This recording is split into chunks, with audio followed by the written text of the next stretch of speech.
ઉપદેશ આપી નારદજી અંતર્ધાન થયા, વ્યાસજી પ્રસન્ન થઈ ગયા, વ્યાસજી સમાધિમાં બેઠા, પ્રભુની લીલાઓનો અનુભવ થવા લાગ્યો ને વ્યાસજી એટલા રાજી થયા, એટલા પ્રસન્ન થયા, વ્યાસજીનું મન આજે કહેવા લાગ્યું કે મારા વલ્લભ, મારા પ્રભુ, વલ્લભ એટલે વાલા, ને મારા વાલા મારા પ્રભુની લીલાઓનો અનુભવ આજે મને થઈ રહ્યો છે, તો એ લીલાઓની રચના હું કરું, વલ્લભ ગુણ ગાવા રે ગાવા, અવસર્યા નહીં મળે ક્યારે આવા.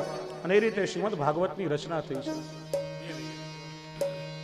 વલ્લભ ગુણ ગાવા રે ગાવા રે, વલ્લભ ગુણ ગાવા રે ગાવા રે, વલ્લભ ગુણ ગાવા રે ગાવા રે, વલ્લભ ગુણ ગાવા રે ગાવા રે. અવસરિયા નહીં આવે આવા રે, અવસરિયા નહીં આવે આવા રે, વલ્લભ ગુણ ગાવા રે ગાવા રે, હે વલ્લભ ગુણ ગાવા રે ગાવા રે.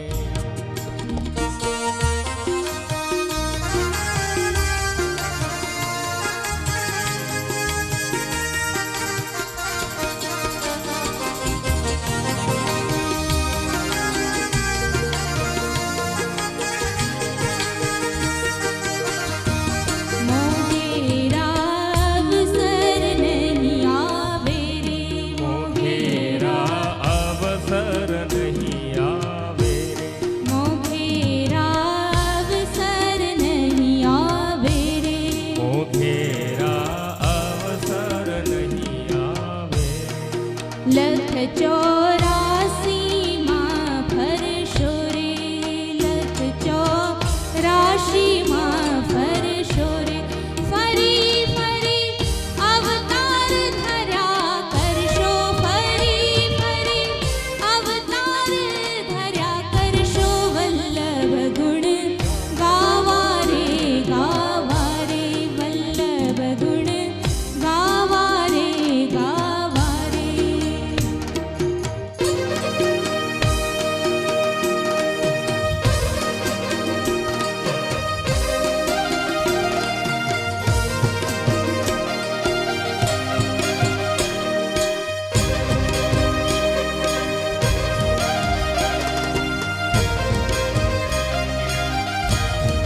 ચિતડામાં ચેતીને ચાલો, હે ચિતડામાં ચેતીને ચાલો રે, ન ગુણા થઈ થઈને શું માલો રે, નગોડા થઈ થઈશું માલો રે, પ્રભુજી વિના ઠાઠ બધો ઠાલો રે, હે પ્રભુજી વિના ઠાઠ બધો ઠાલો રે, વલ્લભ ગુણ ગાવા રે ગાવા રે, હે વલ્લભ ગુણ ગાવા રે ગાવા રે.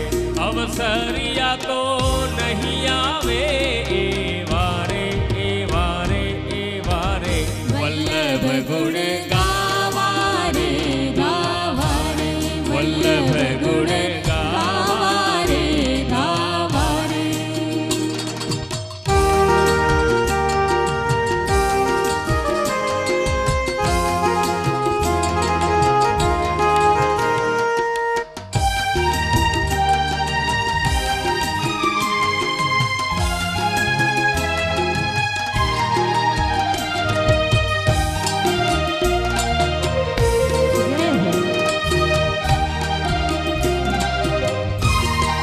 જીવને બાળપણ શું રહેશે રે, હે જીવને બાળપણ શું રહેશે રે, અમીરસ આંબલીઓ આંગણીએ, અમીરસ આંબલીઓ આંગણીએ, જેની શાખ હરિજન હોય તે ચાખે, હે જેની શાખ હરિજન હોય તે ચાખે, વલ્લભ ગુણ ગાવા રે ગાવા રે, હે વલ્લભ ગુણ ગાવા રે ગાવા રે. અવસરિયા નહીં આવે એવા રે આવા રે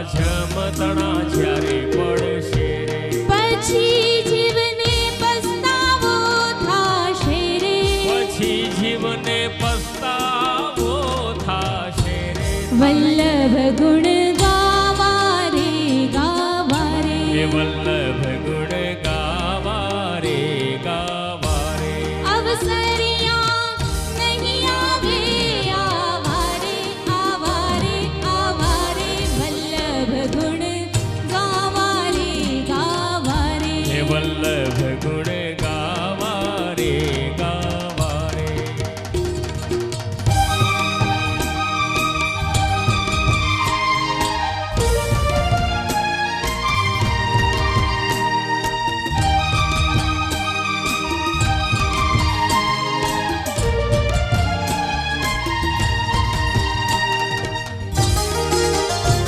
જય હો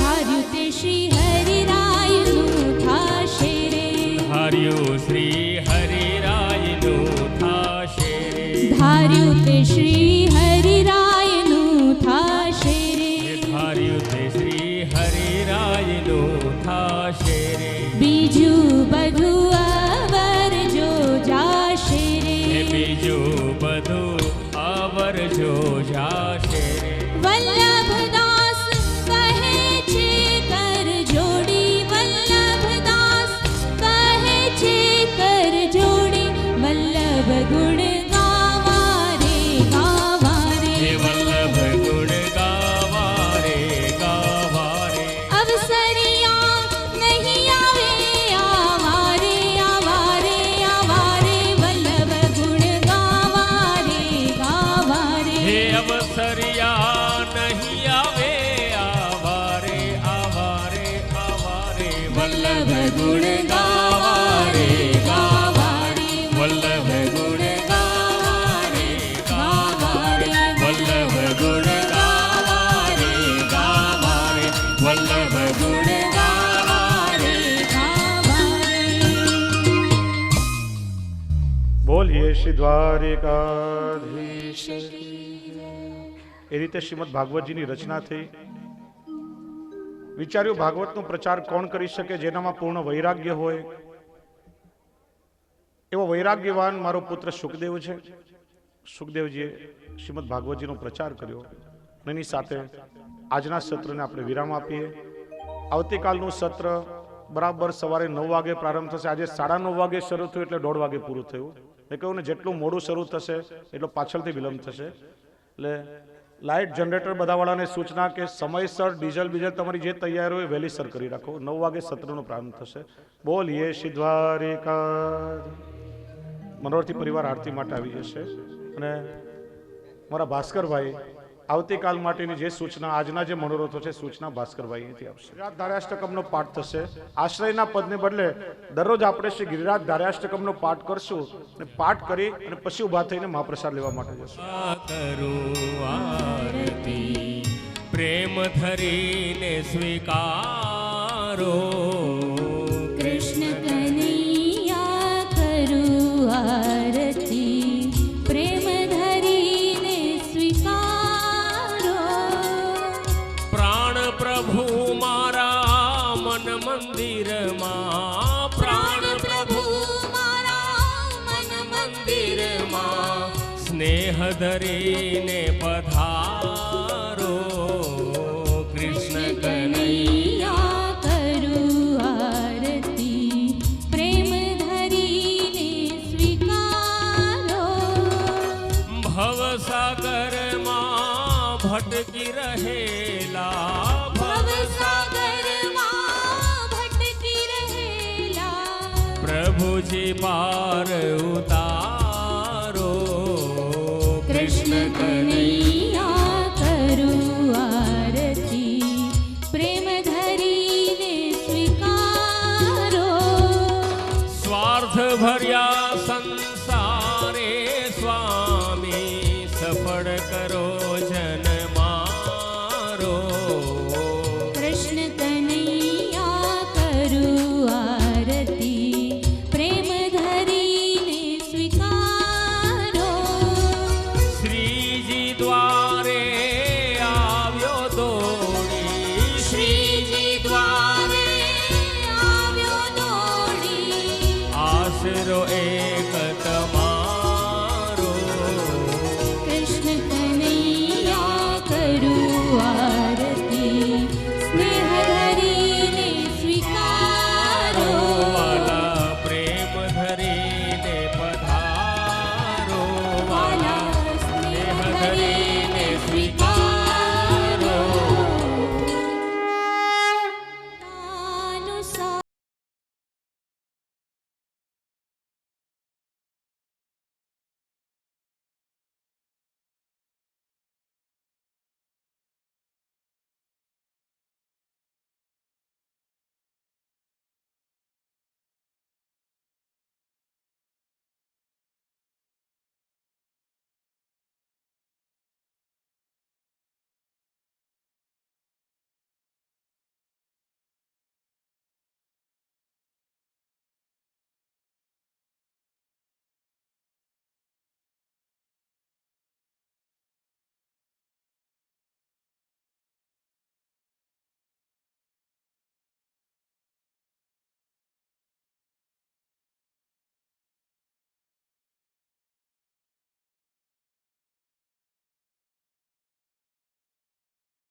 हरण की जय, વલ્લભાધીશ की जय, ભાગવત ભગવાન भगवान की जय। એવું શ્રી વિઠ્ઠલ પ્રભુનું નામ અમને પ્રાણ પ્યારું છે। શ્રી વલ્લભાધીશ કી જય અમને પ્રાણ પ્યારું છે એથી અતિશય વહાલું છે પ્રાણ પ્યારો છે અમને અતિશય વાલો છે। અમને પ્રાણ પ્યારું છે એથી અતિશય વહાલું છે અમને પ્રાણ પ્યારો છે અમને અતિશય વાલો છે। એવું શ્રી વલ્લભ પ્રભુનું નામ અમને પ્રાણ પ્યારું છે એવું શ્રી વલ્લભ પ્રભુનું નામ અમને પ્રાણ પ્યારું છે।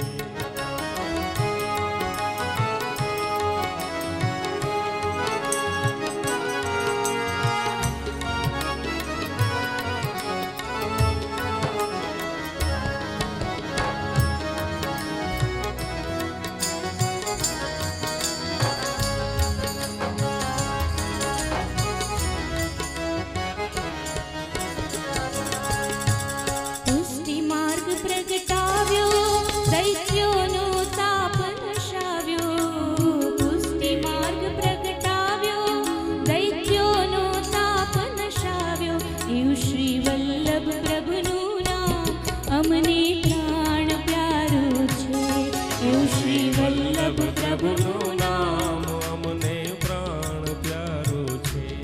અમને પ્રાણ પ્યારું છે એથી અતિશય વહાલું છે અમને પ્રાણ પ્યારું છે એથી અતિશય વહાલું છે એવું શ્રી વલ્લભ પ્રભુનું નામ અમને પ્રાણ પ્યારું છે એવું શ્રી વિઠ્ઠલ પ્રભુનું નામ અમને પ્રાણ પ્યારું છે।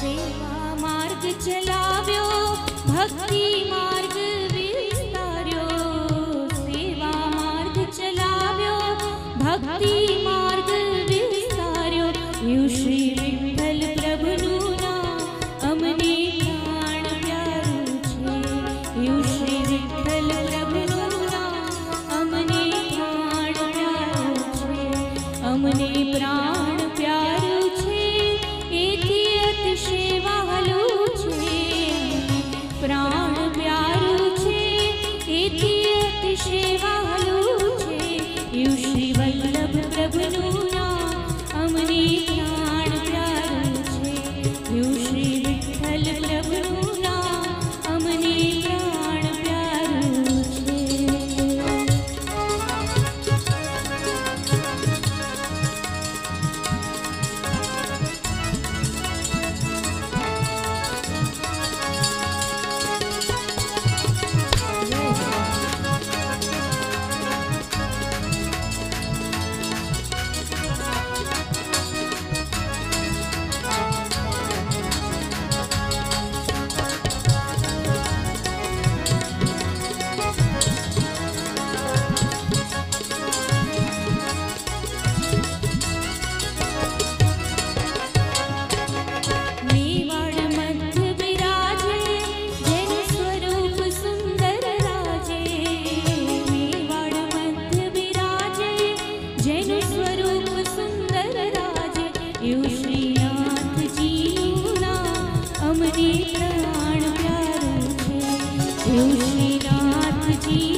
શ્રી વલ્લભ પ્રભુ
शोभया नित्यसेवितम्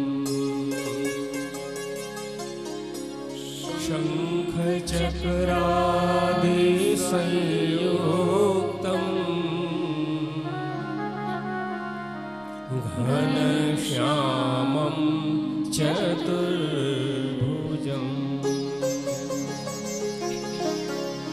नमामि श्रीबालकृष्णं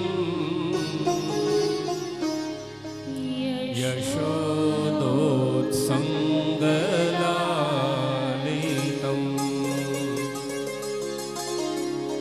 पूतना सुपयः पान रक्षिता शेषबालकम्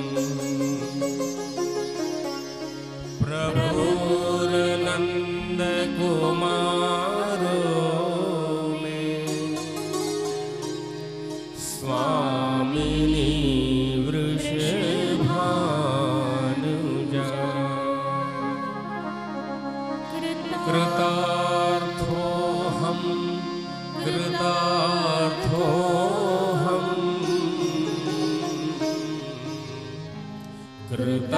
कृतार्थोऽहं न संशय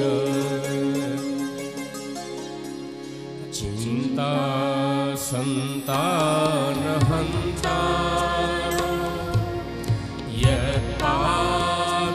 यत्पादाम्बुजरे नमः स्वीयानान्तानि चाचार्यान् प्रणमामि मुहुर्मुहुः यदनुग्रहतो जन्तुः सर्वदुःखातिगो भवेत् तमहं सर्वदा वन्दे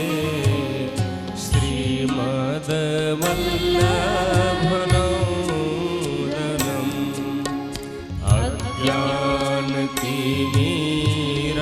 अज्ञानतिमिरान्धस्य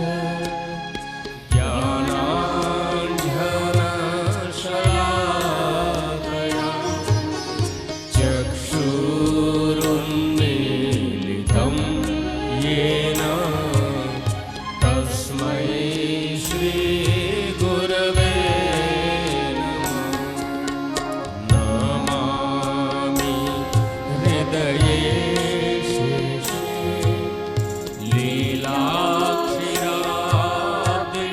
लीलाक्षिरादिशायनं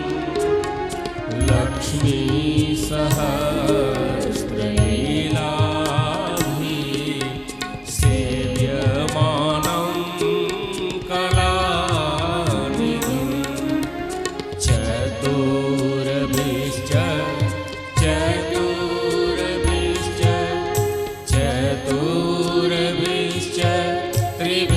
त्रिभिस्तथा षड्भिर्विराजते योऽसौ पञ्चधा हृदये मम पञ्चधा हृदये मम पञ्चधा हृदये मम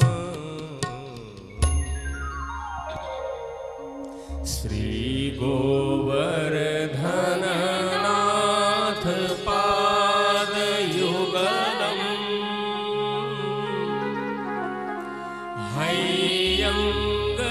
हैयङ्गवेना प्रियम्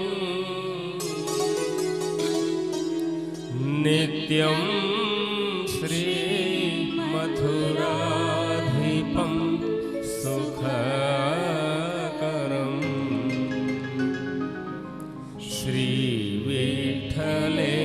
श्रीविठ्ठलेशं मुदा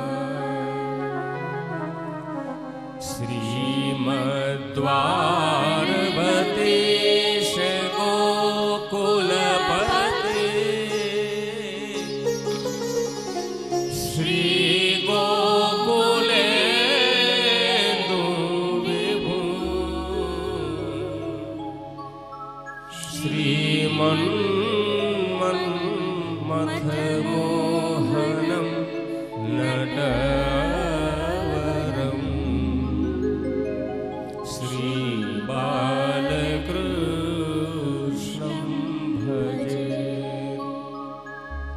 श्रीमद्वल्लभ विठ्ठल गिरिधरम् गोविन्द रायाद्भुतम्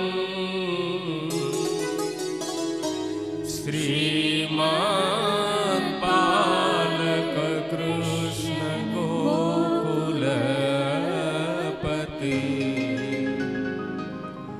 नाथं रघुणास्तथा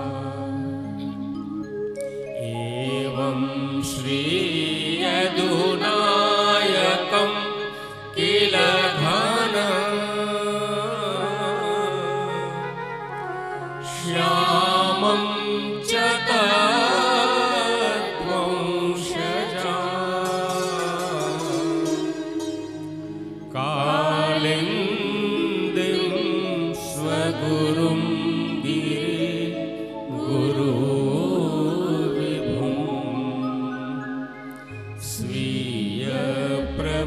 स्वीयप्रभुश्च स्मरे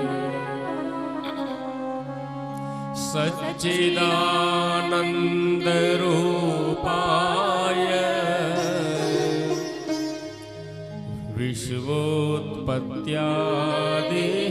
विश्वोत्पत्त्यादिहेतवे तापत्रय विनाशाय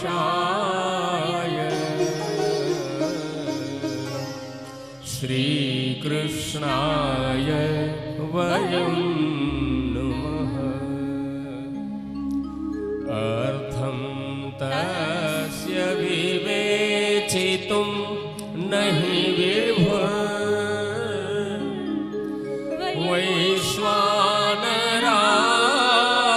वैश्वानरात्वात्पते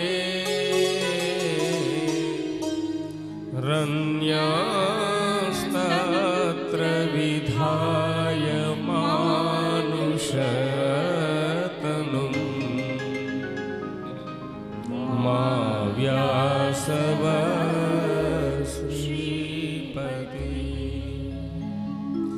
दत्त्वा ज्ञानच कृपावलोकनपटु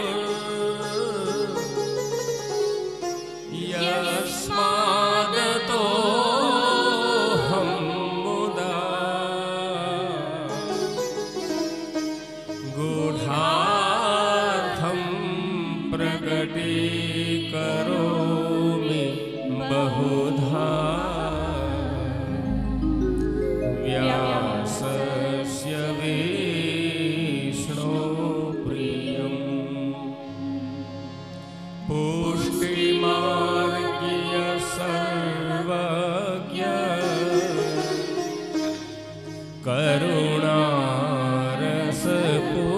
करुणारसपूरितः श्रेष्ठफलप्रदाता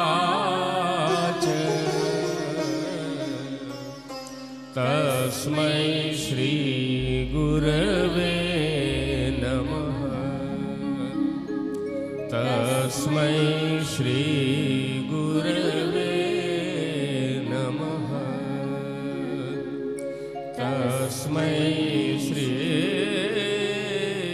गुरवे नमः द्वारिकाधीश की जय श्री लाल जी प्यारे की जय बालकृष्ण लाल की जय गोवर्धन नाथ की जय श्याम सुंदर महारानी जी की जय गिरिराज धरण की जय वल्लभाधीश की जय वांगमय स्वरूप भागवत भगवान की जय।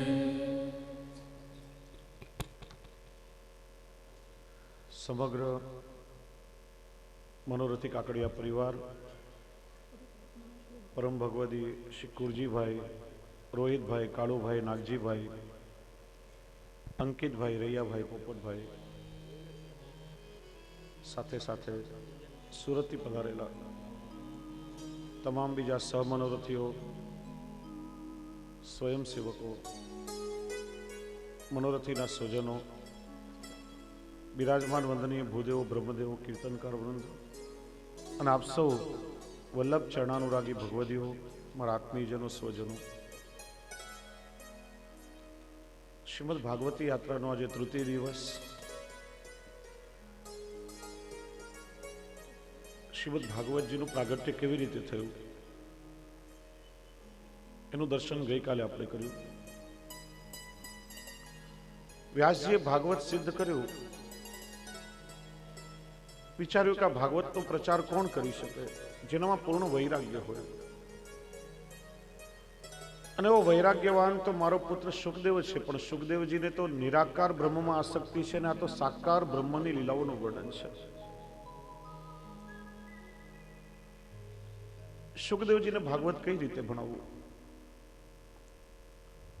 વિચાર્યું કે આ ભાગવતમાં એ સામર્થ્ય છે કે મારા શિષ્યો જ્યારે જંગલમાં સમિધા વીણવા માટે જાય ત્યારે ભાગવતના શ્લોકોનું ગાન કરતા હોય અને શ્લોકોનું શ્રવણ કરી વાઘ, સિંહ, હરણ જેવા પરસ્પર વિરોધી સ્વભાવવાળા જીવો પોતાના મૂળ સ્વભાવને ભૂલી સાથે વિચરણ કરતા હોય તો એ શ્લોકોનું શ્રવણ કરી મારો પુત્ર સુખદેવ પણ એના તરફ આકર્ષિત થશે એમ વિચારી શિષ્યોને 2 શ્લોક શીખડાવ્યા. આવતીકાલે સવારે મારો પુત્ર સુખદેવ જ્યારે સમાધિમાં બેસવા જાય એ પહેલા તમે આ શ્લોકોનું ગાન કરજો. વ્યાસજીના શિષ્યો વનમાં આવ્યા. સુખદેવજી સમાધિમાં બેસવા જતા હતા અને એ વખતે વ્યાસજીના શિષ્યોએ પેલો શ્લોક ગાયો જેમાં પ્રભુના સ્વરૂપનું વર્ણન છે. બરહા પીડમ નટવર बरहापीडं नटवरवपुः कर्णयो कर्णिकारं बिभ्रत्वासः कनककपीशं वैजयन्तीं च मालां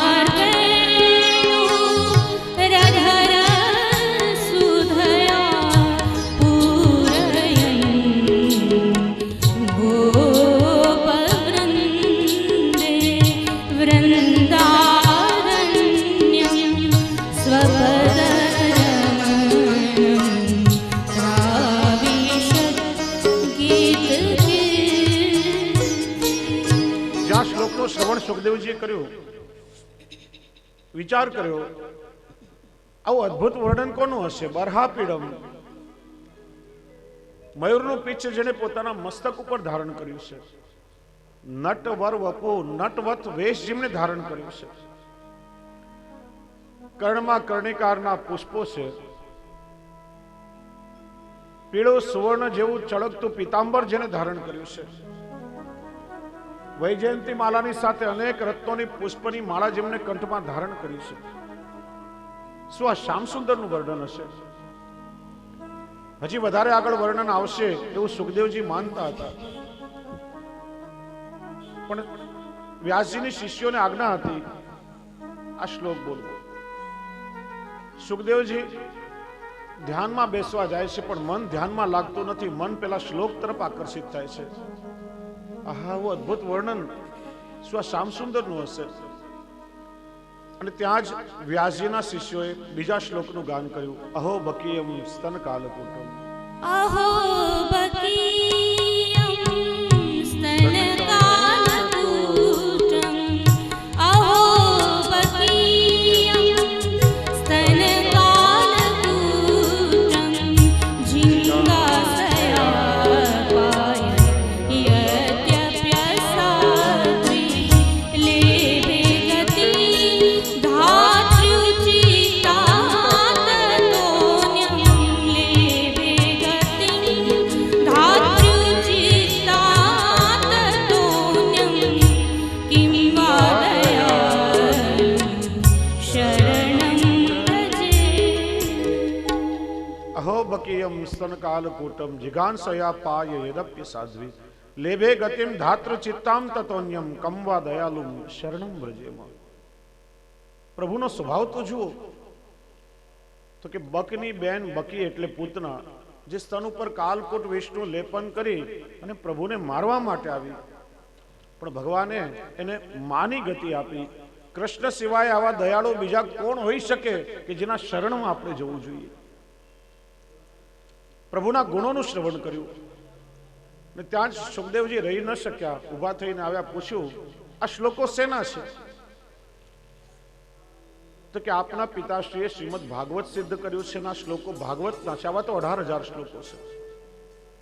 શું મારા પિતાએ ભાગવત સિદ્ધ કર્યું છે? પિતાની સંપત્તિ પર તો પુત્રનો અધિકાર છે, ભાગવત પર તો મારો અધિકાર છે. એમ વિચારી સુખદેવજી વ્યાસજીના આશ્રમમાં આવ્યા. વ્યાસજીએ સુખદેવજીને આવ્યા જોઈ પોતાના હૃદય સાથે લગાડ્યા. વિધિસર શ્રીમદ ભાગવત ભણાવ્યું.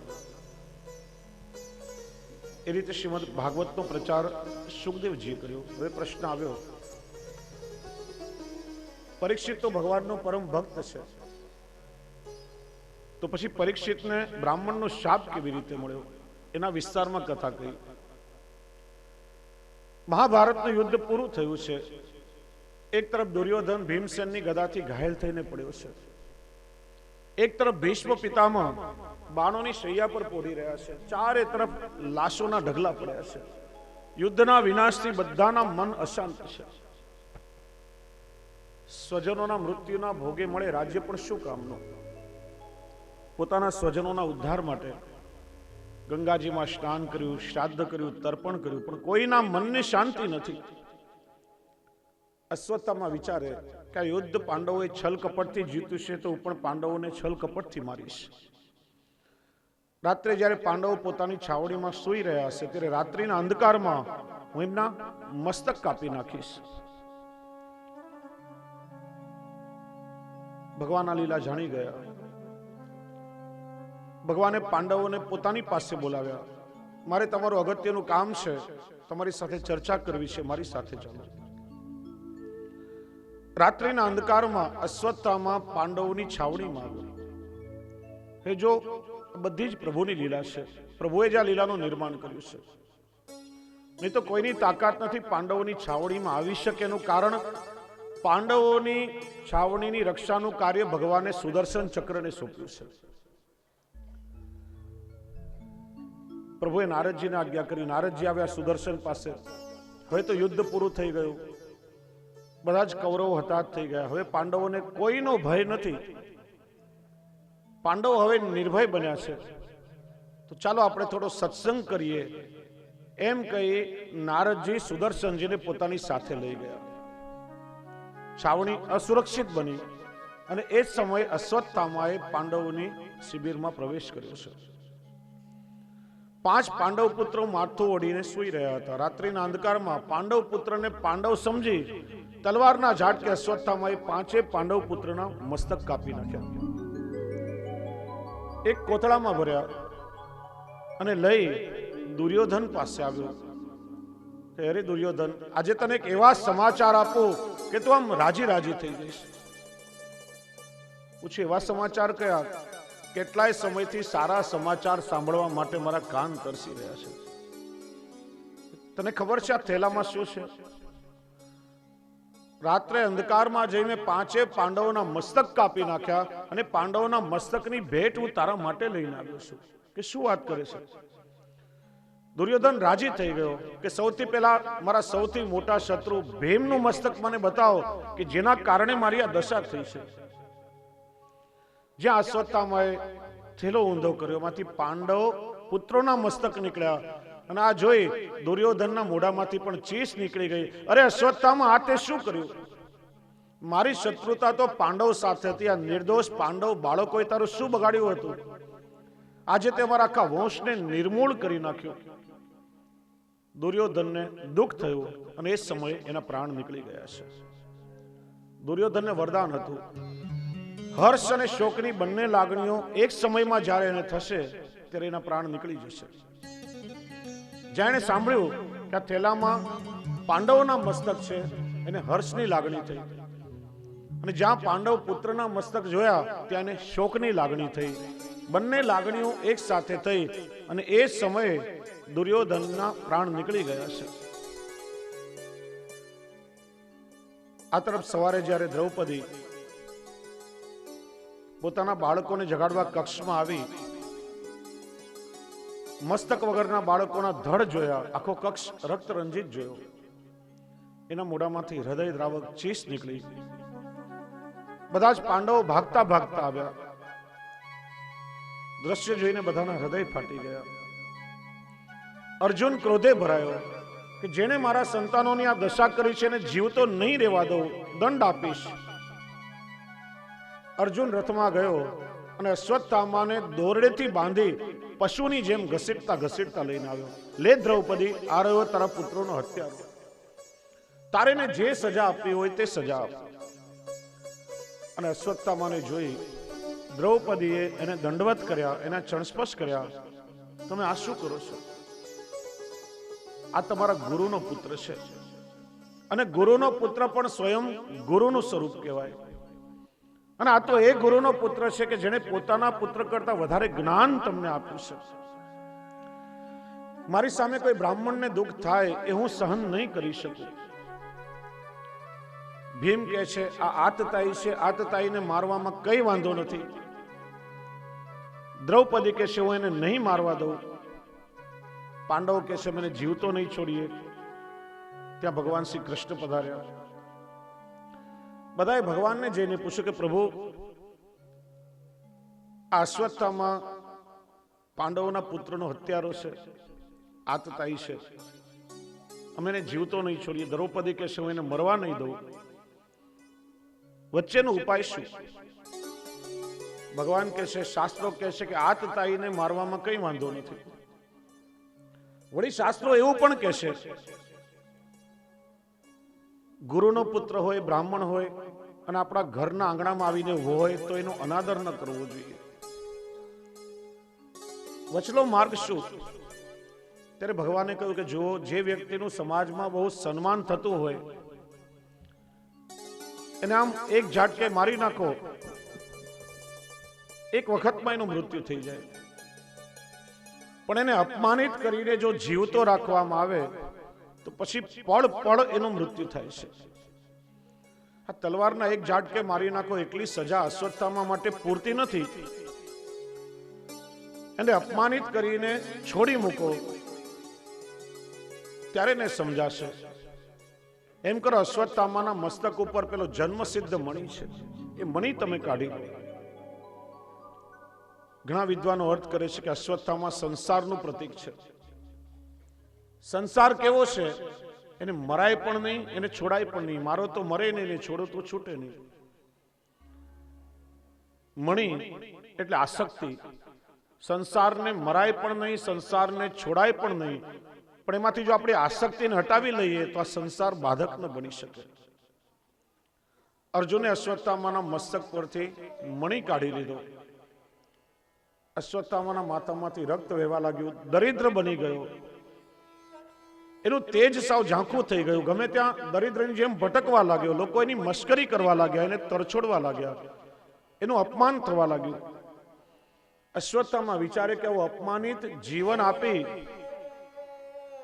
મને છોડી મૂક્યો, એના કરતા તો મને મારી નાખ્યો તો વધારે સારું હતું. હું પાંડવો સાથે આનો બદલો જરૂર લઈશ.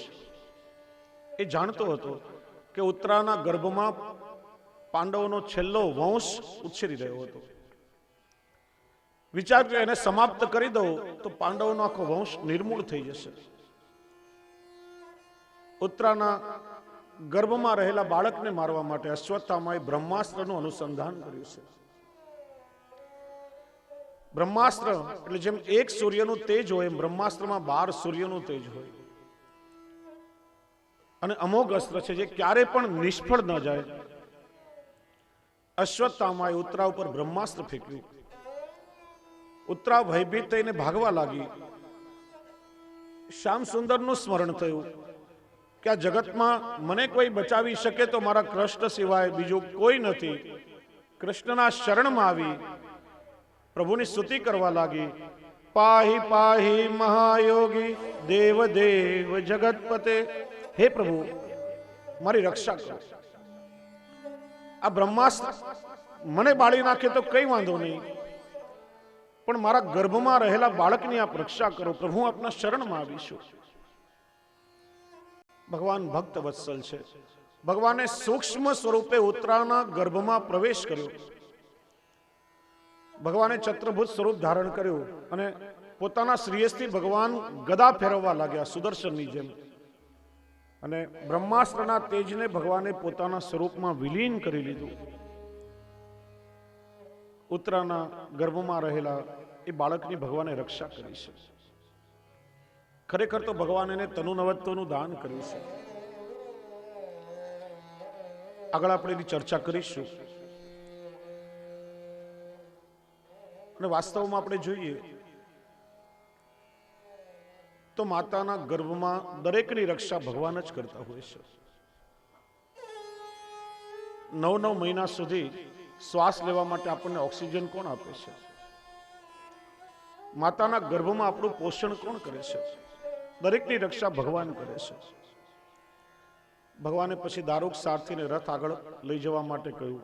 રસ્તામાં કુંતા ફઈએ ભગવાનનો રસ્તો રોક્યો છે. ભગવાનને વંદન કર્યા. ભગવાન કે ભાઈ તમે આ શું કરો છો? તમે તો વડીલ છો, તમારે આશીર્વાદ આપવા જોઈએ. કુંતાજી કે છે કૃષ્ણ અત્યાર સુધી હું પણ એમ જ સમજતી હતી, પણ હવે મને સમજાઈ ગયું કે તમે તો આખા જગતના પતિ છો. અને કુંતાજી ભગવાનની સ્તુતિ કરે છે. નમસ્તે પ્રસન્નં ત્વાર્ધ્યં મીશ્વરં પ્રકૃતે પરમ અલક્ષ્યે સર્વભૂતાનાં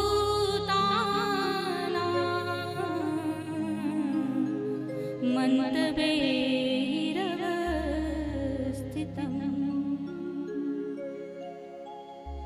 કૃષ્ણાય વાસુદેવાય દેવકી નંદનાય ચ નંદગોપકુમારાય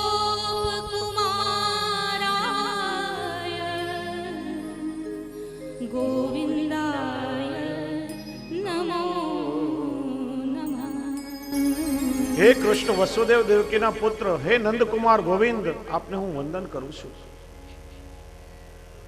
કુંતાજી ભગવાનના કમલ સ્વરૂપની સ્તુતિ કરે છે.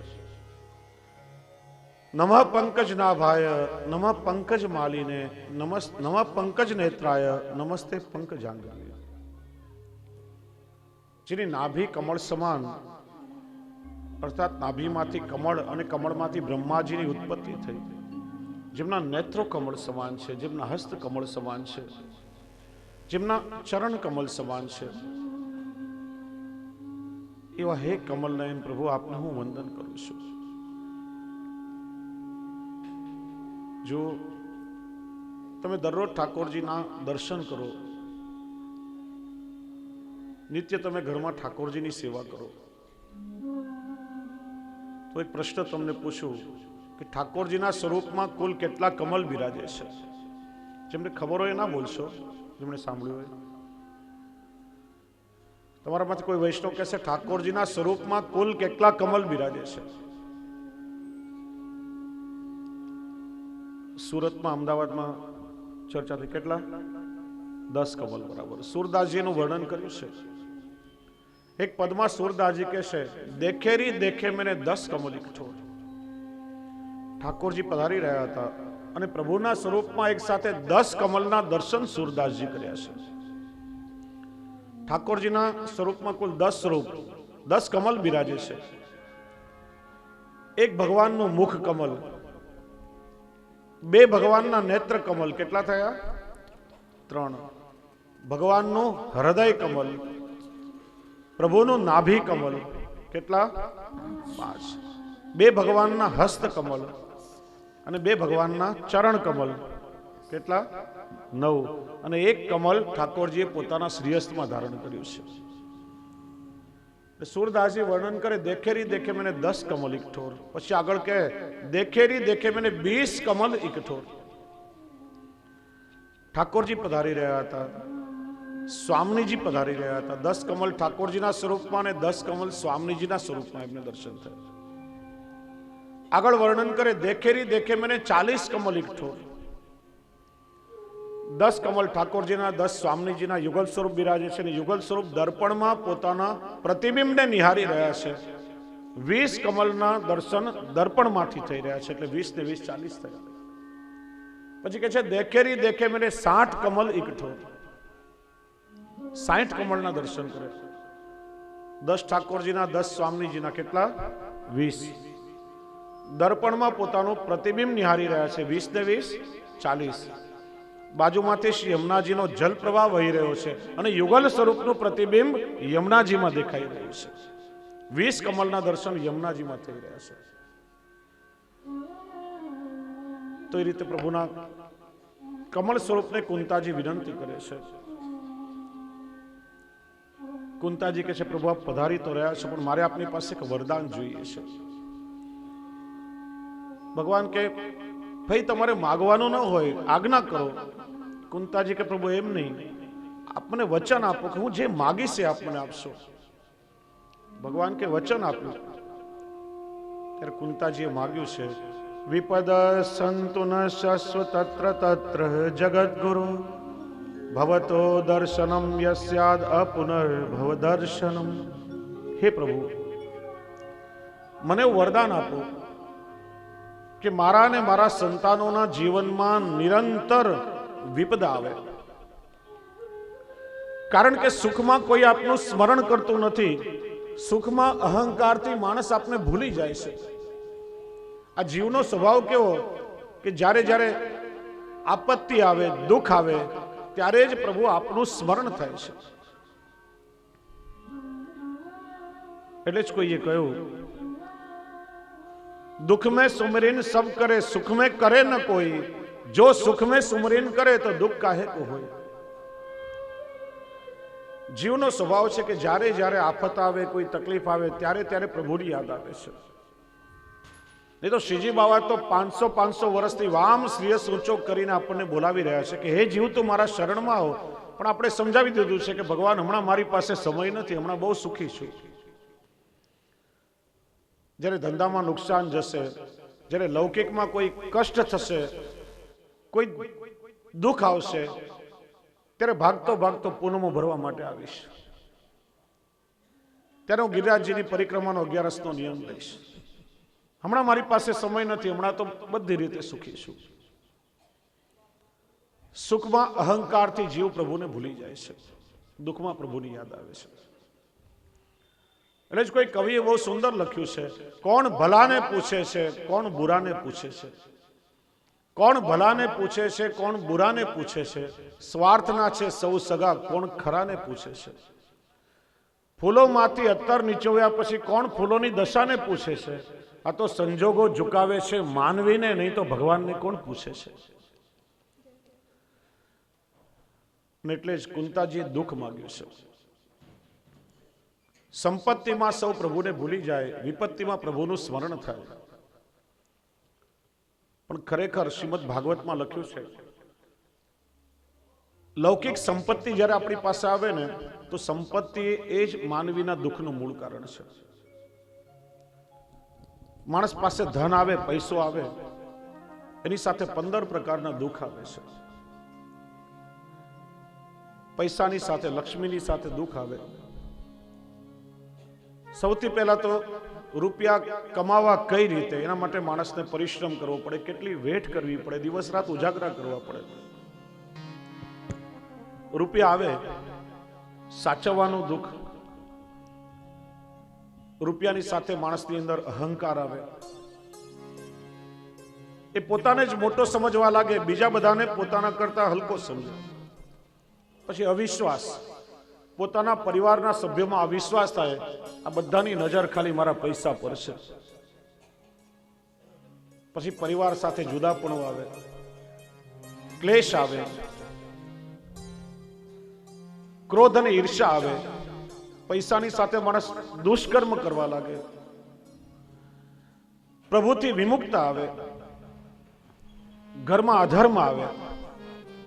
પોતાના સમાન પૈસા વાળા હોય એની સાથે પછી સ્પર્ધા થાય કે આ બધા કરતા હું આગળ નીકળી જાઉં.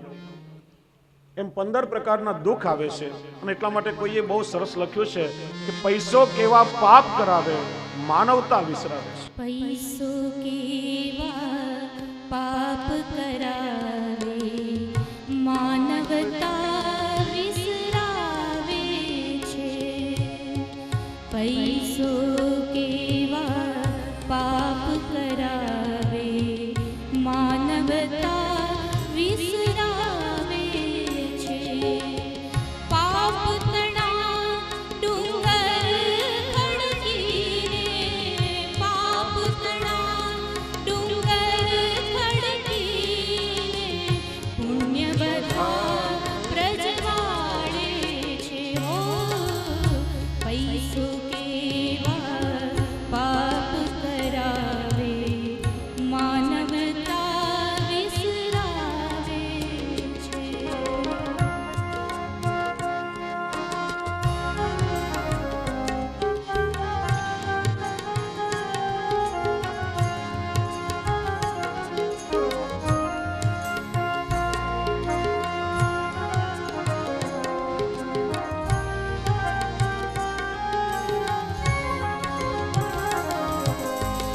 પતન કરે છે કંઈક પરાયા, પતન કરે છે કંઈક પરાયા, પ્રભુથી દૂર કરાવે છે.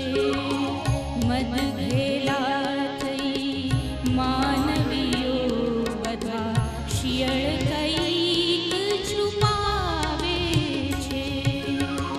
પૈસો કેવા પાપ કરાવે, માનવતા વિસરાવે છે.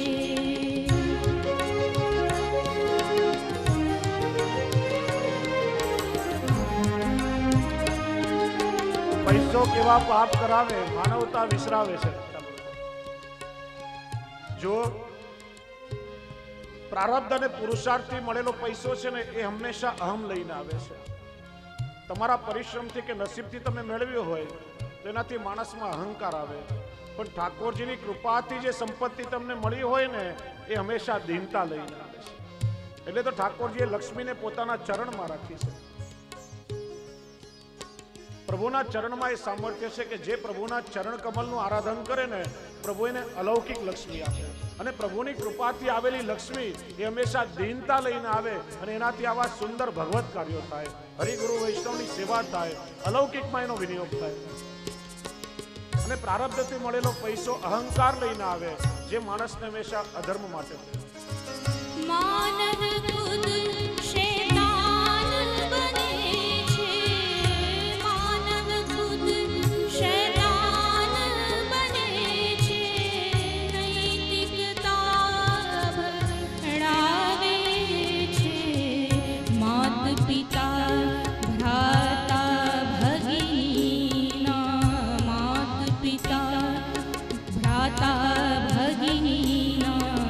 પૈસો ખૂન કરા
એટલા માટે જ કુંતાજીએ ભગવાન પાસે દુઃખ માંગ્યું છે. જો પ્રથમ સ્કંદમાં 3 સ્તુતિ છે, ઉત્તરાની, કુંતાજીની અને ભીષ્મજીની. ઉત્તરાએ દુઃખમાં ભગવાનની સ્તુતિ કરી છે, રક્ષા માટે વિનંતી કરી છે. કુંતાજીએ સુખમાં પ્રભુની સ્તુતિ કરી અને દુઃખ માંગ્યું છે. અને ભીષ્મજીએ સુખ અને દુઃખ બંનેથી પર અવસ્થામાં જીવનની અંતિમ ક્ષણોમાં પ્રભુની સ્તુતિ કરી છે. કુંતાજી પોતાની સ્તુતિમાં ભગવાનની એક એક કૃપાનું સ્મરણ કરી રહ્યા છે કે પ્રભુ આવી પરિસ્થિતિમાં આપે અમારા પરિવારની રક્ષા કરી છે. ઘણીવાર આપણે કહેતા હોઈએ કે મારા પર ભગવાનની કૃપા નથી, પણ આપણી બહુ મોટી ભૂલ છે. પ્રભુની કૃપા છે એટલે તો આપણા હાથ પગ ચાલી રહ્યા છે, આપણે જીવતા બેઠા છીએ. તમારા જીવનની કેટલીય બાબતો પર તમે દ્રષ્ટિ કરી જુઓ. પ્રભુએ અત્યાર સુધી આપણી પાસે કઈક એવા કાર્યો કરાવ્યા છે જે આપણા સામર્થ્યની બહાર હતા. એવું લાગે મારી તાકાત નથી કે એ કામ હું કરી શકું. નક્કી મારા પ્રભુ ક્યાંક સંતાઈને મારું સંચાલન કરી રહ્યા છે. પ્રભુની કૃપા સિવાય કાર્ય થઈ જ ન શકે. જીવનમાં દરેક વસ્તુ પ્રભુ વિચારે એમ જ થાય છે. પણ આપણા જીવનો સ્વભાવ કેવો? જે આપણી પાસે નથી એનું ચિંતન કરીએ છીએ, પણ પ્રભુની કૃપાથી જે મળ્યું છે એને માટે પ્રભુની કૃપાનો અનુભવ કરતા નથી. સોનાની ફ્રેમવાળા ચશ્મા મારી પાસે પહેરવા નથી એની ફરિયાદ કરીએ, પણ આ જગતને જોવા માટે 2 સુંદર આંખો ભગવાને આપી છે એના માટે પ્રભુની કૃપા નથી માનતા. કેટલાય લોકોને આંખો જ નથી હોતી. 5000 રૂપિયાના મોંઘા બૂટ પગમાં પહેરવા માટે નથી એની ફરિયાદ કરીએ છીએ, પણ ચાલવા માટે આ 2 પગ ભગવાને સાજા રાખ્યા છે એના માટે પ્રભુનો ઉપકાર ક્યારે નથી માનતા.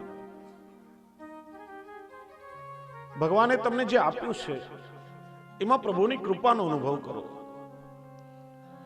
શ્રી મહાપ્રભુજી સમજાવે છે, વારંવાર પ્રભુની કૃપાનું સ્મરણ કરવાથી પ્રભુના ચરણનો આશ્રય દ્રઢ થાય છે. કુંતાજી પ્રભુની કૃપાનું સ્મરણ કરે છે. શ્રી મહાપ્રભુજીએ એનું બહુ સુંદર અર્થઘટન કર્યું છે. કુંતાજી કહે છે,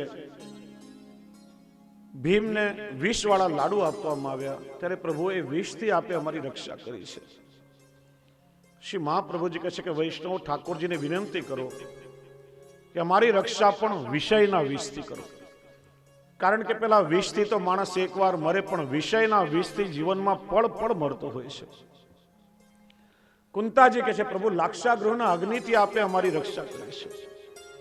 શ્રી મહાપ્રભુજી કે ઠાકોરજીને વિનંતી કરો કે જેમ પાંડવોની રક્ષા લાક્ષાગૃહના અગ્નિથી કરી, એમ પ્રભુ અમારી રક્ષા પણ આપ ક્રોધ રૂપી અગ્નિથી કરો. ક્રોધ એ પણ અગ્નિ જેવો છે અને વૈષ્ણવોને ક્યારે પણ ક્રોધ ના શોભે.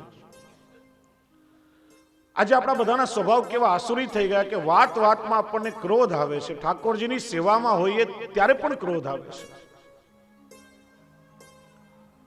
અમારા તાજચરણ નીતિલીલા દાદાશ્રી સાક્ષાત શ્રી હરિરાયજીનું પ્રાગટ્ય મને યાદ છે. 4-4.5 વર્ષના મેં નાના, ઠાકોરજીની સેવામાં જરા પણ ક્રોધ આવે તો કે તમારી અપરસ છોવાઈ ગઈ, ઠંડા જળથી સ્નાન કરી આવો, ચંડાલ અડી ગયો તમને. ક્રોધ એ ચંડાલનું સ્વરૂપ છે. આજે આપણે પુષ્ટિ માર્ગીય વૈષ્ણવ આચાર વિચાર મેંડ મરજાદ એનો બહુ વિચાર કરવા વાળા, બહારના આચાર વિચારનો બહુ ધ્યાન રાખીએ. આ અપરસ છોવાઈ ગઈ, આ અભડાઈ ગયું, આને ના અડાય, સેવામાં અમુક પ્રકારના વસ્ત્ર પહેરવા જોઈએ, એ બધું બહુ ધ્યાન રાખીએ. પણ અંદરની અપરસનો વિચાર આપણે ક્યારે પણ કરતા નથી. એકવાર બહારની અપરસનો ખ્યાલ નહીં રહે ને તો ઠાકોરજી ચલાવી રહેશે, પણ પ્રભુની સેવામાં જો અંદરની અપરસ છોવાઈ ગઈ ને તો ઠાકોરજીને ક્યારે પણ ચલાવી લેતા નથી. ઘણા વાર્તા પ્રસંગો છે. શ્રી ગુસાઈજીએ 4 વૈષ્ણવોને પેલા આગ્રાના પતિ પત્ની એમની પાસે એમના જેવો ભાવ કેળવવા મોકલ્યા. વૈષ્ણવ આવ્યા ત્યારે પતિ અને પત્ની ઠાકોરજીની સેવામાં તત્પર હતા. શ્રી ગુસાઈજીએ વૈષ્ણવને મોકલ્યા. શ્રી ગુસાઈજીનું નામ શ્રવણ કરીને પ્રસન્ન થયા. હા, આજે મારા ઘરે વૈષ્ણવ આવ્યા. ઠાકોરજી પછી 4 વૈષ્ણવ પ્રસાદ લેશે. જો બીજો વિવેક તમને બતાવું, ઘરમાં કોઈ નિશ્ચિત સંખ્યામાં રસોઈ કરવાની હોય ને તો હંમેશા એમ કહેવું જોઈએ કે ઠાકોરજી પછી આજે 25 વૈષ્ણવ પ્રસાદ લેવાના છે. તમે પહેલાથી એમ કહી દો કે 25 વૈષ્ણવ માટે આજે સામગ્રી બનાવો, તો ઠાકોરજી માટે ન થઈએ તો વૈષ્ણવ માટે થઈ અને માનસિક રૂપે ઉચ્છિષ્ટ થઈ ગઈ, ઠાકોરજીને અંગીકાર નહીં કરે.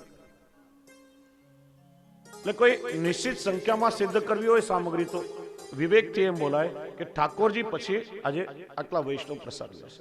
રાજનગર વાળા શ્રી રણછોડાજી મહારાજનો પ્રસંગ છે.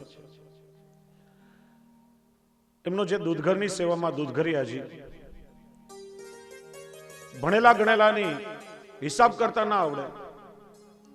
આપણે ત્યાં ક્રમ કે ઠાકોરજી પછી જે સેવક તેલો આવે બધાને નેગ મળે તો ખોવાના નંગ બાંધે. ખો એટલે માવો. આ મુખિયાજીનો, આ છોટે મુખિયાજીનો, આ દૂધઘરિયાનો, આ જલગડિયાજીનો, આ સમાધાનીનો. એકવાર મહારાષ્ટ્રીય પ્રશ્નમાં પધારે ને ઠાડા રહીને સાંભળતા હતા.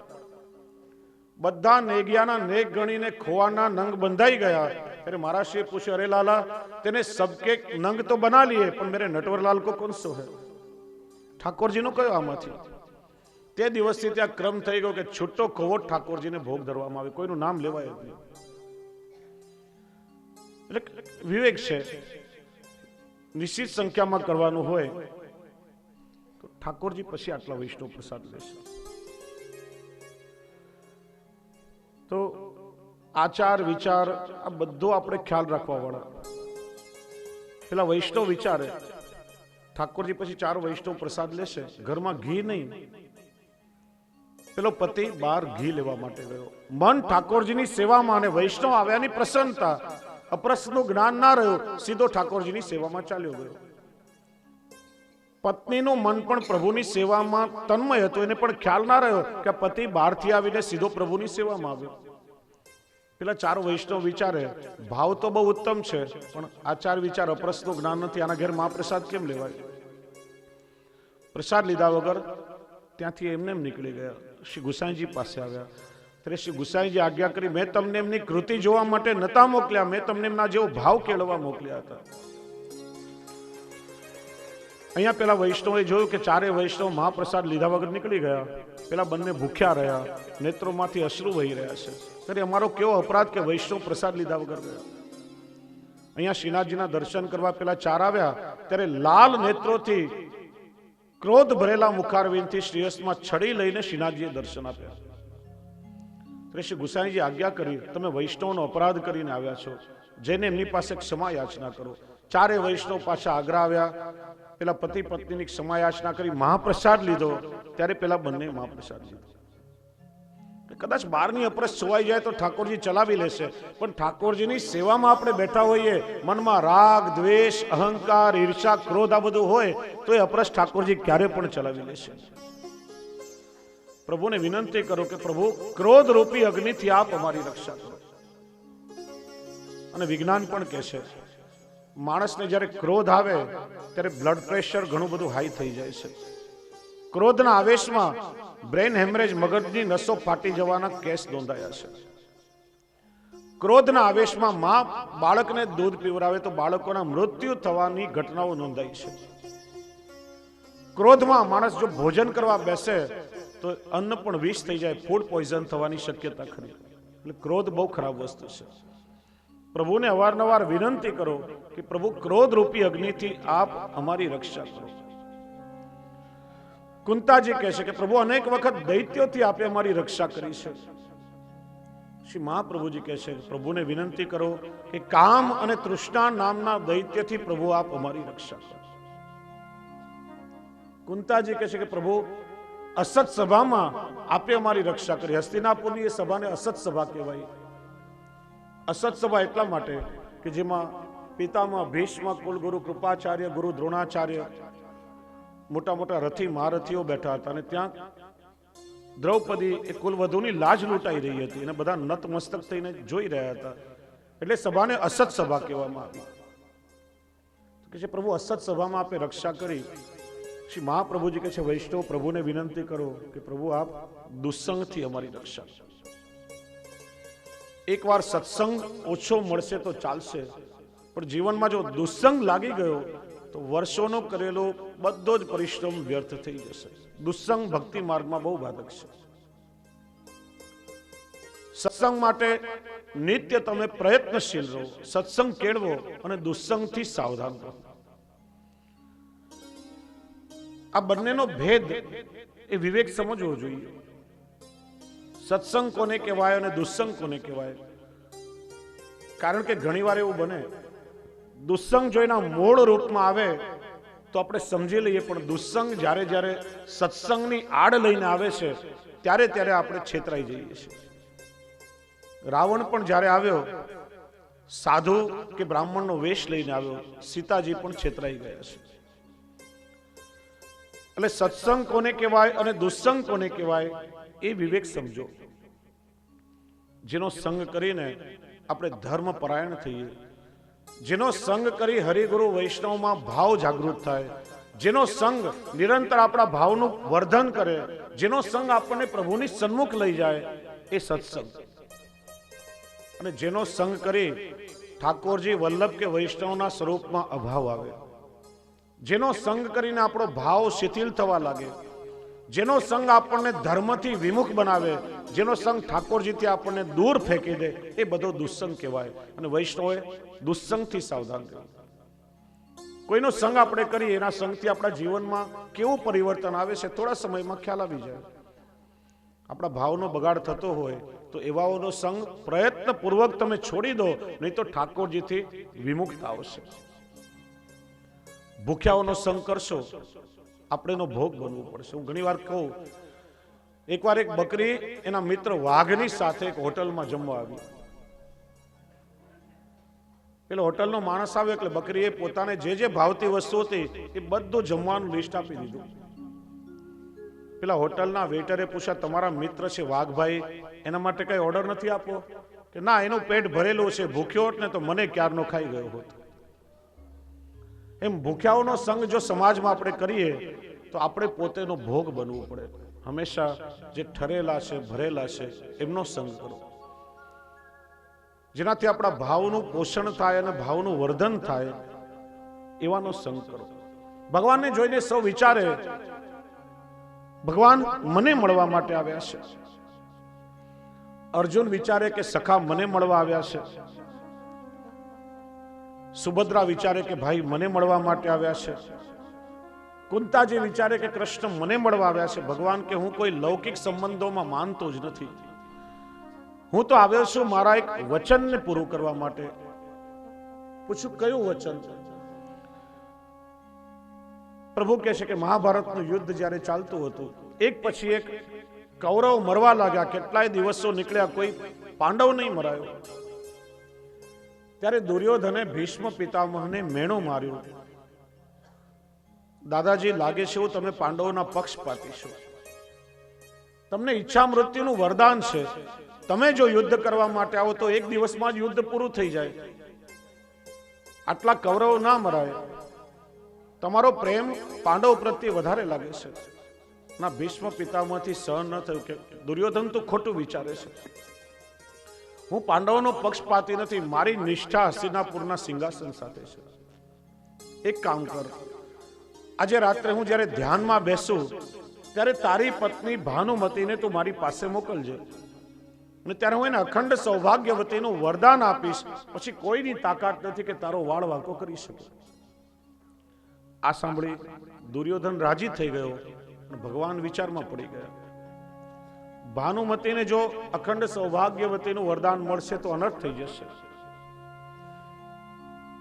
ભગવાન આવ્યા સીધા ભાનુમતી પાસે. પિતામહ પાસે જઈ રહી હતી કે અરે ભાનુમતી ક્યાં જાય છે? કે દાદાજી યાદ કરી છે, જવું તો પડશે ને.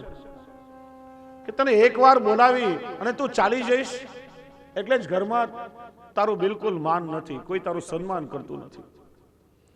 તને કોઈ એકવાર બોલાવે અને તું ચાલી જાય છે એટલે કોઈ તારો ભાવ ઘરમાં પૂછતું નથી. પેલી દ્રૌપદીને જોઈ મહારાણી બબ્બે 4-4 વાર કેવડાવે, આવો પધારો, પછી તો ઉઠીને જાય એટલે એને વધારે માન મળે છે. ભાનુમતી કે વાત તો સાચી, મને કોઈ એક વાર બોલાવે અને હું એમના માટે જાઉં એટલે કોઈ ઘરમાં મને માન આપતું નથી. પેલી દ્રૌપદીનું કેટલું માન છે, રેવા દો, નથી જવું હોય તો 2-4 વાર કેવડાવશે પછી જઈશ. ભગવાન કે આપણું કામ થઈ ગયું. ભગવાન આવ્યા સીધા દ્રૌપદી પાસે, ચાલો હમણાં જ મારી સાથે કામ છે. દ્રૌપદી કે ભગવાન અડધી રાતે ક્યાં જવું છે? કે એ પૂછવાનો સમય નથી. ભગવાન આજે દ્રૌપદીના ખવાસ બની ગયા છે. ભગવાને કાળી કામળી ઓઢી છે, હસ્તમાં લાકડી છે, એક હાથમાં ભગવાને લાલટેન ફાનસ પકડ્યું છે. આગળ આગળ પ્રભુ, પાછળ દ્રૌપદી. ભીષ્મ પિતામહની છાવણી પાસે આવ્યા. દ્વારપાલોએ ભગવાનને રોક્યા. અંદર કેવલ એક સ્ત્રીને જવા દેવાની આજ્ઞા હતી. ભગવાન બહાર ઉભા રહ્યા છે.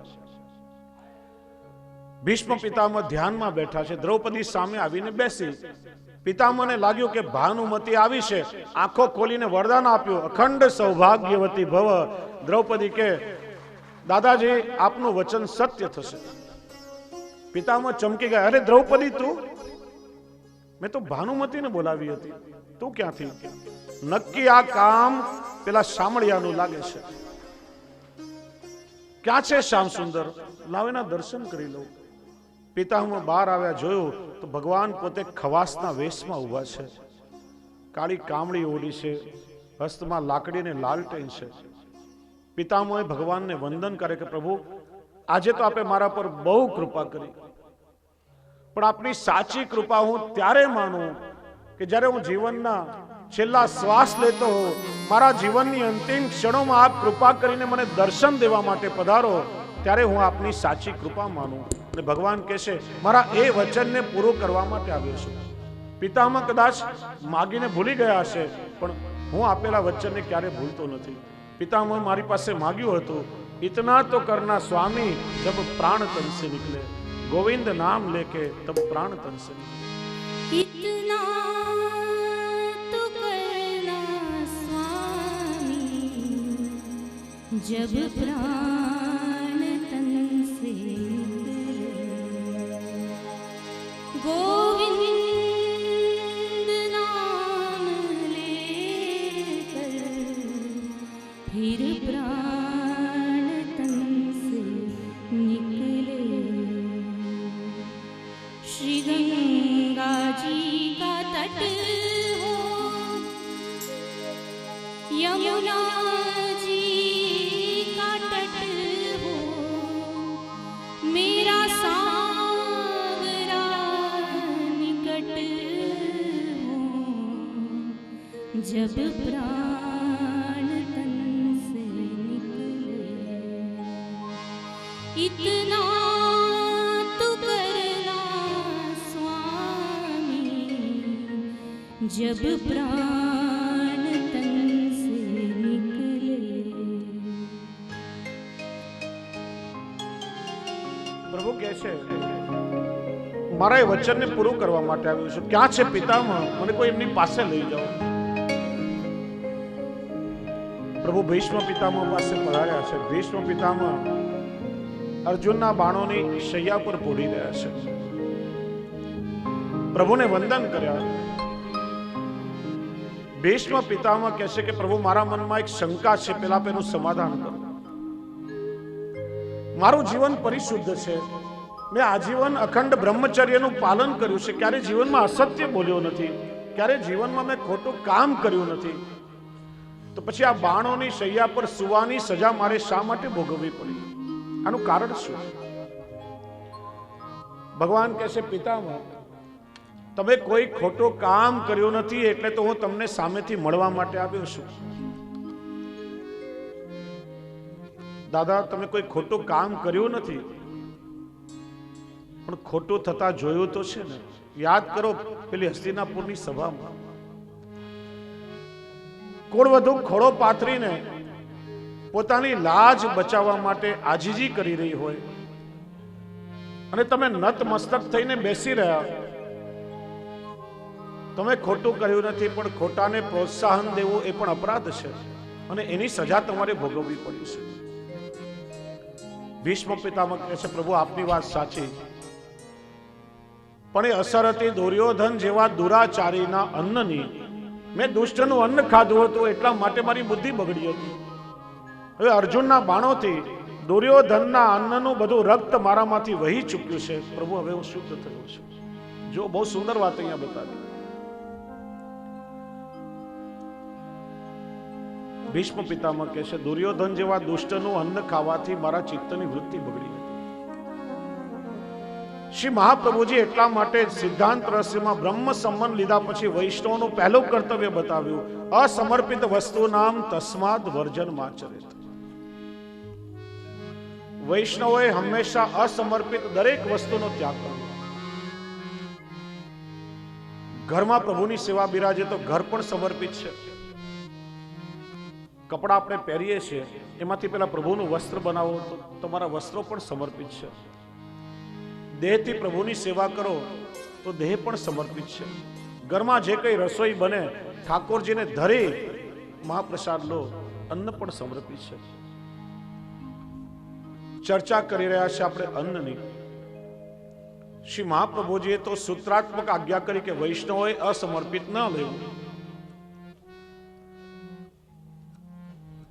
પણ એનું ઊંડાણ છાંદોગ્ય ઉપનિષદમાં છે. છાંદોગ્ય ઉપનિષદ આપણું આહાર વિજ્ઞાન, આપણું ન્યુટ્રિશન સાયન્સ છે. માણસે શું ખાવું, શું પીવું, કઈ રીતે ખાવું, શું શું વર્જિત છે, કઈ વસ્તુ ના લેવી જોઈએ, આ બધો વિસ્તારથી એમાં સમજાવ્યું છે. દરેક વસ્તુ આપણા શરીર પર, મન પર કઈ રીતે અસર કરે છે.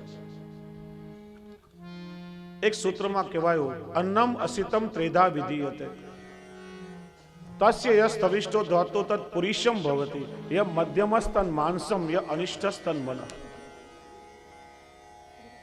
જે ભોજન આપણે કરીએ છીએ, જે અન્ન ખાઈએ છીએ, ત્રણ પ્રકારે આપણા શરીરમાં અસર કરે છે. અન્નના સ્થૂળ અંશમાંથી મળ બને છે, વિસર્જન થઈ જાય છે. અન્નના મધ્ય ભાગમાંથી શરીરના માંસ અને મજ્જા બને છે, અને અન્નના સૂક્ષ્મ અંશમાંથી આપણું મન બને છે. આપણે જલ પીએ એ પણ ત્રણ પ્રકારે શરીરમાં અસર કરે. જળના સ્થૂળ અંશમાંથી મૂત્ર બને, વિસર્જન થઈ જાય. મધ્ય ભાગમાંથી રક્ત બને અને જળના સૂક્ષ્મ અંશમાંથી પ્રાણ બને છે. ભોજન વગર 5-15 દિવસ રહી શકાય, પાણી પીધા વગર ના રહી શકાય. જલમાંથી પ્રાણ અને અન્નમાંથી આપણું મન બને છે. એટલા માટે જેવા પ્રકારનું અન્ન આપણે ખાઈએ એમાંથી મન બને અને એવા જ વિચારો આપણી અંદર આવે છે. આજે આપણા બધાના વિચારો બગડ્યા છે, જીવન બગડ્યું છે, જીવનની વૃત્તિઓ બગડી છે. એનું મૂળ કારણ આપણું ભોજન આજે બગડ્યું છે. આમાંથી બે સૂત્ર આપણને મળે. એક, જેવું અન્ન એવું તન. આ બાહ્ય શરીરની રચના એ પણ અન્નથી થાય છે. અને જેવું અન્ન તેવું મન. થોડો આપણે વિચાર કરીએ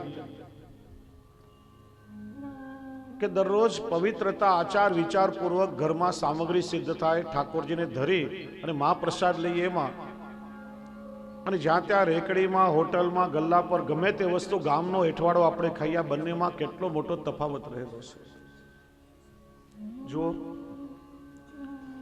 મેં તમને પહેલા કહ્યું, પહેલા જ દિવસે, કે ભાગવતજીને કેન્દ્રમાં રાખી આપણે મુખ્ય આપણા પુષ્ટિ માર્ગીય મુદ્દાઓ આપણા વૈષ્ણવી જીવન ઉપર પ્રકાશ કરશું. પુષ્ટિ માર્ગ એ સનાતન હિન્દુ વૈદિક ધર્મનો પાયો છે. મૂળ આપણો ધર્મ વૈદિક ધર્મ કહેવાય છે. જેટલા પણ સંપ્રદાયો છે આ બધાનું મૂળ વેદ છે. વેદ એ ભગવાનના શ્વાસમાંથી પ્રગટ થયા છે. કોઈ તમને પૂછે હિન્દુ ધર્મ કેટલો જૂનો, કે જ્યારથી સૃષ્ટિની રચના થઈ, વેદ અસ્તિત્વમાં આવ્યા, ત્યારથી આપણો વૈદિક ધર્મ અસ્તિત્વમાં આવ્યો છે.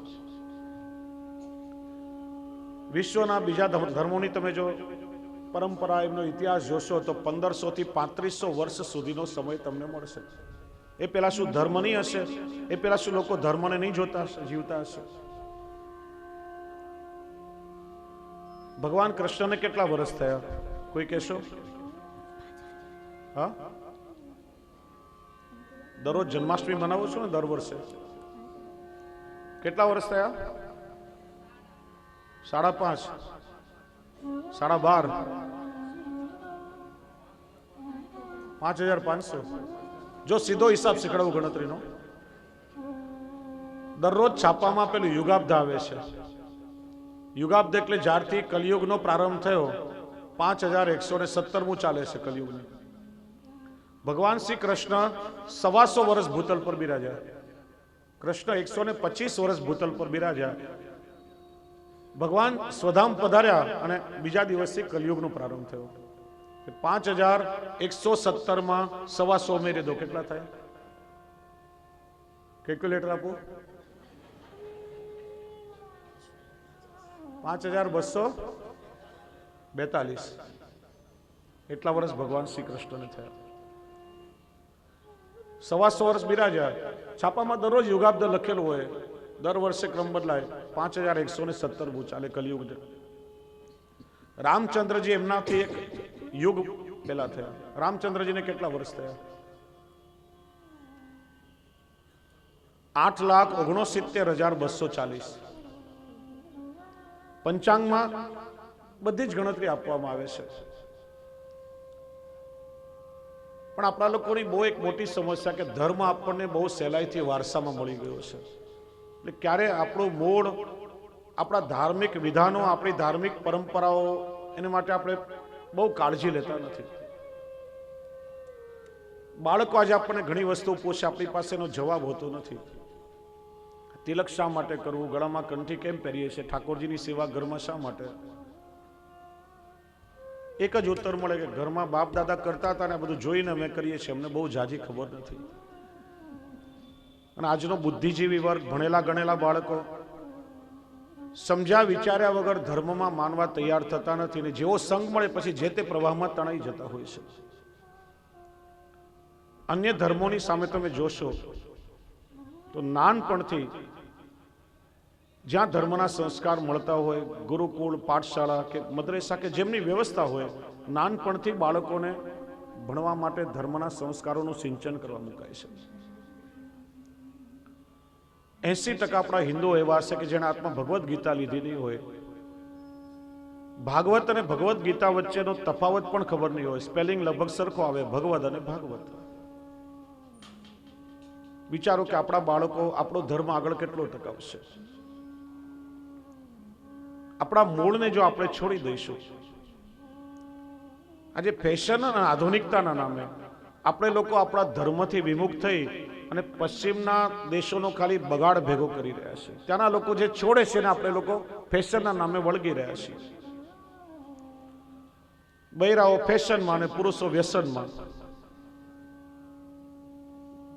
ઘણું નુકસાન સમાજમાં થઈ રહ્યું છે. એનાથી ઉલટું તમે જોશો તો આપણા ધર્મગ્રંથોનો અભ્યાસ કરી વિદેશના લોકો આજે આપણી પરંપરાઓને મોટે પાયે સ્વીકારી રહ્યા છે. સંસ્કૃત ભાષાને કેન્દ્ર સરકારે ડેડ લેંગ્વેજ ઘોષિત કરી, મૃત ભાષા. જર્મનીમાં વિશ્વની સૌથી મોટી સંસ્કૃત રિસર્ચ ઇન્સ્ટિટ્યૂટ છે. 3rd સ્ટાન્ડર્ડથી વિદ્યાર્થીઓને સંસ્કૃત કમ્પલસરી ત્યાં ભણવામાં આવે છે.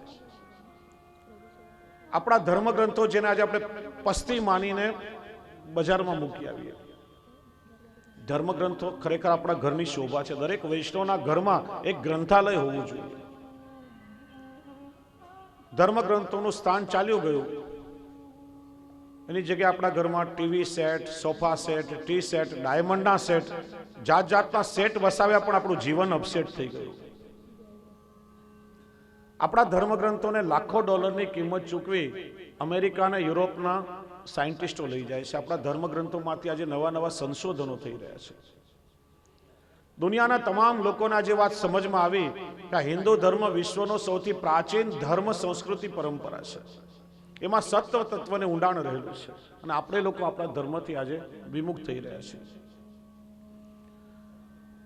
અમેરિકા અને યુરોપમાં ત્યાંના પુરુષો આજે ધોતી પહેરતા થયા, શિખા રાખતા થયા, ગળામાં તુલસીની માળા પહેરતા થયા, તિલક કરતા થયા. ત્યાંની બહેનો સાડી પહેરતી થઈ. અને આજે આપણે ફેશનના નામે ત્યાંના લોકો જે છોડી રહ્યા છે એને વળગી રહ્યા છે.